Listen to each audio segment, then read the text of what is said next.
On se retrouve aujourd'hui pour un tirage de la semaine du 9 au 15 mars. Ce message ne s'adressera pas forcément à tout le monde, mais ça parlera à un grand nombre. Voilà, c'est général. Aujourd'hui, on fait général. On verra pour d'autres énergies dans la semaine, les énergies du jour, on verra.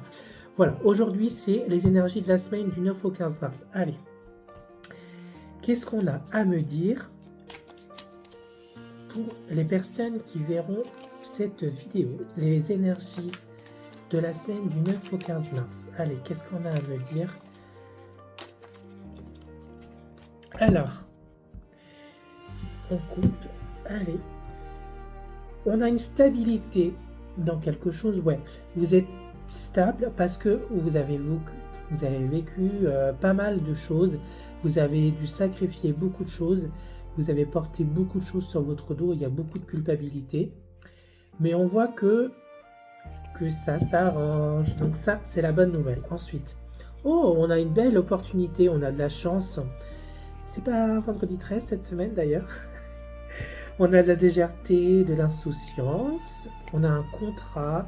Oh, un contrat et accord juste à côté. Donc, alors, les énergies de la semaine du 9 au 15, qu'est-ce qu'on a à révéler aux gens? Alors, il faudra se reposer. Il y a de la détente, du repos. Par rapport à quoi? Ah, là, on me dit que par rapport à un projet, je pense, parce qu'on a vu à la coupe qu'il y avait un projet, ça va prendre un peu de retard, un peu de lenteur. Mais pourquoi? Parce que ouais, il faut le temps que le dossier, le projet ou quelque chose qui est en cours soit examiné.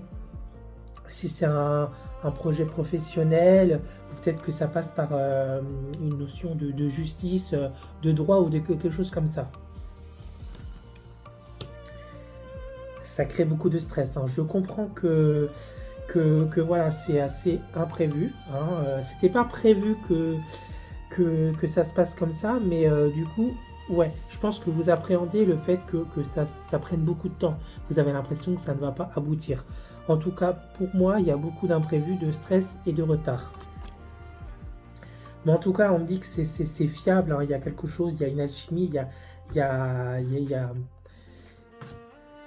a l'attraction. Donc pour moi, c'est que vous attirez les bonnes choses à vous. Donc, et puis c'est quelque chose de sincère, de fiable, de fidèle. Si vous êtes resté fidèle à vous-même et c'est sincère par rapport à ce projet-là, voilà, vous êtes dans l'action. Vous avez agi pour ce projet-là. Donc pour quelque chose là qui va arriver, 3, 6, 7, est-ce qu'on peut me dire exactement si... Bon, ça sera celle-ci, voilà. Il y a cette notion de perte d'échec. Vous perdez quelque chose pour autre chose. Hein. C'est pas un négatif, voilà. Et là, on me dit que vous perdez quelque chose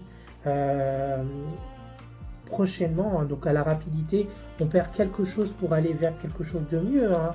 Ben voilà, j'en perds la carte. C'est la carte de la transformation. Donc pour moi, il y a des bonnes choses qui se passent cette semaine, même si on a l'impression que c'est long, que ça ne va pas aboutir. Hein. On peut retirer une dernière carte. Voilà, on avait l'impression que c'était verrouillé, que c'était fermé. Voilà, on nous dit qu'il faut créer, qu'il faut innover. Parce qu'au départ, c'était non. Mais derrière, voilà, il y a l'automne, il y a le détachement. Pour moi, c'est extrêmement positif pour cette semaine, hein, pour les énergies générales. Donc pour moi, c'est tout bon. Hein. On se retrouve bientôt pour une nouvelle vidéo.